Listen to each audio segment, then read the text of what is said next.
students. Today we are going to take the topic types of risk. So in the last session we have started our new module risk, decision making under risk and uncertainty, and the meaning, definition of risk and uncertainty, and what are the features of risk analysis and risk management. So next is the types of risk.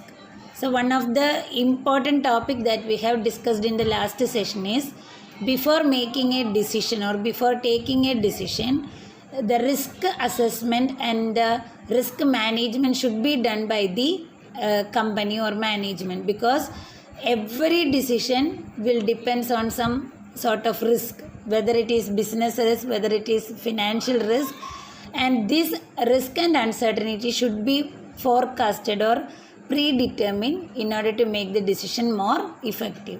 So next is a type of risk. In finance, different types of risk can be classified under two main groups, namely systematic risk and unsystematic risk. So the main types of risk, there are two main classification of risk, that is systematic risk and unsystematic risk. Systematic risk are uncontrollable and macro in nature. Unsystematic risk are controllable and micro in nature. We can deal in detail the meaning of systematic and unsystematic risk in finance. The first is systematic risk is uncontrollable by an organization and it is macro in nature. Unsystematic risk is controllable by an organization and it is micro in nature. So first one is systematic risk. One by one we can deal in detail. Systematic risk is due to the influence of external factors on an organization. Such factors are normally uncontrollable from an organization point of view. You all know there are some internal factors that affecting the management operations, and some external factors that affect the management of the organization. And when this external factor influences the risk, it is called a systematic risk. എന്ന് പറഞ്ഞാൽ എന്താ, ഏതൊരു ഓർഗനൈസേഷനിലും external ഫാക്ടേഴ്സിൻ്റെ effect കൊണ്ട് ഉണ്ടാകുന്ന റിസ്കിനെയാണ് നമ്മൾ എന്തെന്ന് വിളിക്കുന്നത്, systematic risk എന്ന് പറയുന്നത്. So it is uncontrollable. External factors, for example market share, price of the share or securities, or increase in the interest rate or decrease in the interest rate, etc.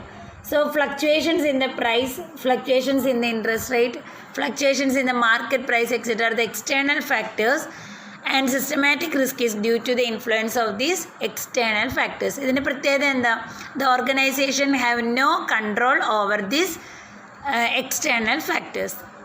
Okay. Since then it is macro in nature, and the macro means wide. It affects a large number of organizations operating under a similar stream on same domain. It cannot be planned by the organization.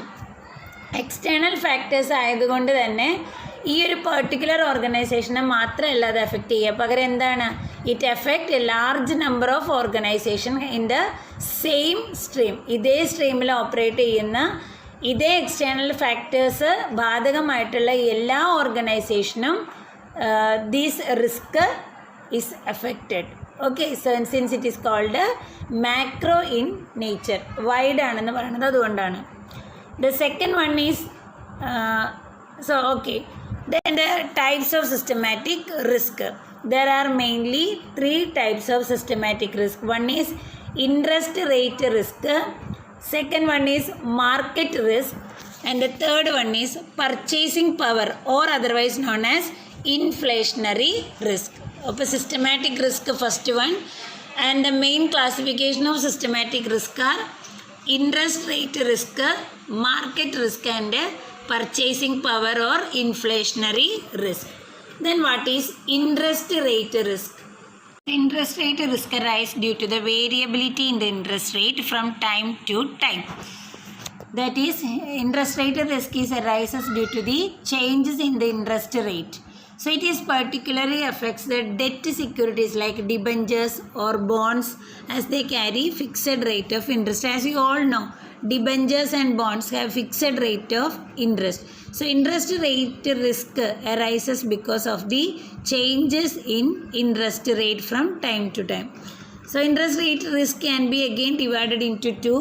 price risk and reinvestment rate risk.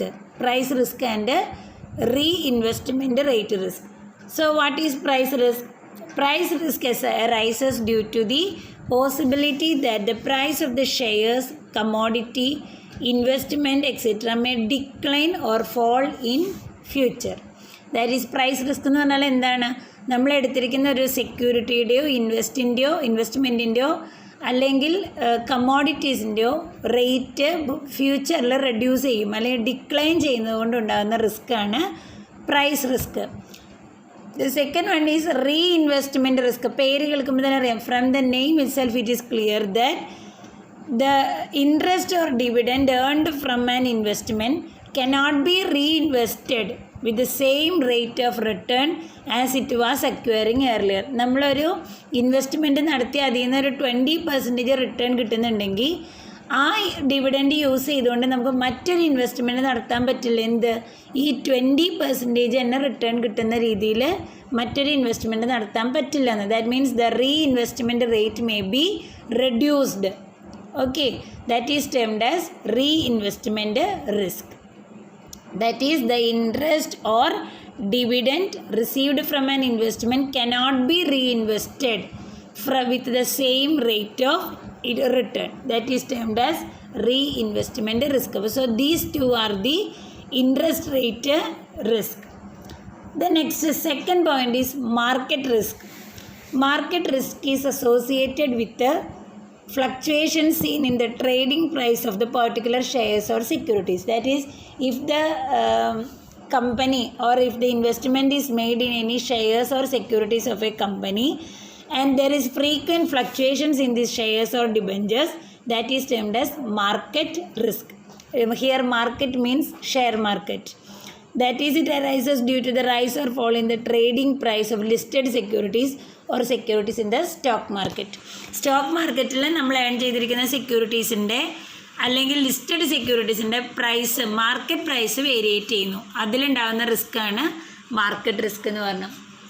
So then these two are the main investment. That is interest rate risk, market risk and purchasing power or inflationary risk. First is my interest rate. It is again divided into two, price risk and reinvestment risk. The next is the market risk, but market risk is again divided into 6.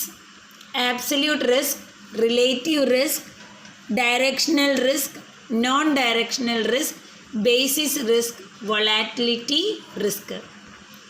The first one is absolute risk. Absolute risk means there is no, without any content. There will not be any content in risk. For example, if a coin is tossed, the possibility of getting a tail or getting a head will be 50-50%. Okay, whenever a coin is tossed, there is a 50% chance of getting head and 50% of chance in getting tail. There is no content. This is termed as absolute risk. Second one is relative risk. It is the assessment or evaluation of risk at different levels of business function. For example, a relative risk from a foreign exchange fluctuation may be higher if the maximum sale accounted by an organization are of export sales. For example, relative risk എന്ന് പറഞ്ഞാൽ it is the evaluation of risk at different levels of business function. If the company having export business only, there is a high chance of foreign exchange fluctuations. This is a relative risk. നമ്മുടെ ഒരു company ഏറ്റവും കൂടുതൽ export ബിസിനസ്സാണ് നടത്തുന്നതെന്നുണ്ടെങ്കിൽ അവിടെ foreign exchange റേറ്റിൽ വരുന്ന fluctuations നമ്മളെ affect ചെയ്യാനുള്ള ചാൻസ് ഉണ്ട് ഏറ്റവും കൂടുതൽ. അതിനെയാണ് നമ്മൾ റിലേറ്റീവ് റിസ്ക് എന്ന് പറയുന്നത്. അതായത് കമ്പനിയുടെ ഫങ്ഷൻ്റെ ഡിഫറെൻറ്റ് ലെവലിനെ ബേസ് ചെയ്തുകൊണ്ടുള്ള risk. Third one is directional risk. These are the risk where the loss arise from an exposure to the particular asset of a market. മാർക്കറ്റിൽ ഏതെങ്കിലും ഒരു പെർട്ടിക്കുലർ അസറ്റ് ഹോൾഡ് ചെയ്തുകൊണ്ട് അല്ലെങ്കിൽ അതുകൊണ്ടുണ്ടാകുന്ന റിസ്ക്. എക്സാമ്പിൾ പറയാം, an investor holding some shares experience a loss when the market price of those shares falls down. ഒരു particular കമ്പനിയുടെ ഒരു പെർട്ടിക്കുലർ ഷെയർ കൈവശം വെച്ചിരിക്കുന്ന ഒരു വ്യക്തിക്ക് ആ ഷെയറിൻ്റെ മാർക്കറ്റ് റേറ്റ് വല്ലാതെ താഴുമ്പോൾ ഉണ്ടാകുന്ന റിസ്ക്, അതാണ് ഡയറക്ഷണൽ റിസ്ക്. അത് പെർട്ടിക്കുലർ ആയിരിക്കും എപ്പോഴും. Then ഇതിൻ്റെ ഓപ്പോസിറ്റ് ആണ് അടുത്തത് non directional risk. Directional risk arises where the method of trading is not consistently followed by the trader. അതായത് നമ്മുടെ ട്രേഡർ ഒരേ മെത്തേഡ് അല്ല ഫോളോ ചെയ്യണമെന്നുണ്ടെങ്കിൽ, ട്രേഡിങ്ങിൻ്റെ മെത്തേഡ് കൺസിസ്റ്റൻ്റ് അല്ലെങ്കിൽ അതുകൊണ്ടുണ്ടാകുന്ന റിസ്ക്കാണ് non directional risk. For example, the dealer will buy and sells the shares simultaneously to mitigate the risk. In order to avoid the risk, sometimes a trader may buy and sell securities at the same time. Okay, this is known as, that is, the trading method is not consistent. The risk associated with this problem is called a non-directional risk. The next one is the basis risk. Basis risk is the possibility of risk arising from the imperfectly matched risk. അതായത് ഇപ്പോൾ related ആയിട്ടുള്ള എന്നാൽ independent അല്ലാത്ത അല്ലെങ്കിൽ identical അല്ലാത്ത മാർക്കറ്റിൽ നമ്മൾ trading നടത്തുമ്പോഴുള്ള റിസ്ക്, അതാണ് possibility of loss arising from the imperfectly matched risk. For example, the risk is with offsetting the position in a related but non-identical markets. Then volatility risk. Volatility means variation, change. It is of a change in the price of securities as a result of change in the volatility of a risk factor. That is, in case of derivative securities, their underlying is influencing the price. Derivative securities in the case, അതിൻ്റെ volatility, that means എപ്പോഴും അത് changing ആയിരിക്കും. ഈ വൊളാറ്റിലിറ്റിയാണ് അതിൻ്റെ പ്രൈസിനെ നെഗറ്റീവായിട്ട് effect ചെയ്യണത്. അപ്പോൾ അത്തരം റിസ്ക്കുകളെ വിളിക്കേണ്ടതാണ് എന്താണ്, volatility risk. Then third one, നമ്മൾ സിസ്റ്റമാറ്റിക് റിസ്കിൻ്റെ 3 ഭാഗങ്ങൾ പറഞ്ഞത് market risk, interest rate risk and purchasing power or inflationary risk. The third factor is purchasing power or inflationary risk. Purchasing power risk is also known as inflation risk, and it is so since it originates from the fact that it affects the purchasing power adversely. Why it is called ഈ risk വന്നു കഴിഞ്ഞാൽ നമ്മുടെ purchasing പവറിനെ അല്ലെങ്കിൽ capacity to പർച്ചേസിനെ അഡ്വേഴ്സായിട്ട് effect ചെയ്യും. It is not desirable to invest in securities during the inflationary period. Inflationary പീരീഡിൽ സെക്യൂരിറ്റീസിൽ invest ചെയ്യുക എന്ന് പറയുന്നത് അൺഫേവറബിൾ ആണ്. അതാണ് purchasing power or inflationary risk എന്ന് പറയുന്നത്. അതായത് നമ്മുടെ സെക്യൂരിറ്റീസിൻ്റെ റിസ്ക് റേറ്റ് കൂടുന്നതിനനുസരിച്ച് വരുന്ന റിസ്ക്കാണ് എന്തെന്ന് പറയുന്നത്, പർച്ചേസിങ് പവർ റിസ്ക് എന്ന് പറയുന്നത്. Then purchasing power risk are of 2 types, demand inflation risk and cost inflation risk. First one, demand inflation risk, and the risk associated with the inflation of the demand for securities. Second is the cost inflation index risk. It is the risk associated with the cost of the securities. These are the 2 types of purchasing power risk. So this is the conclusion of the systematic risk. We have discussed systematic and unsystematic risk. In the next class I will explain unsystematic risk. So next is the question for the session. After watching the video, you must answer first question, what are the interest rate risk? First question, what are the classification of interest rate risk?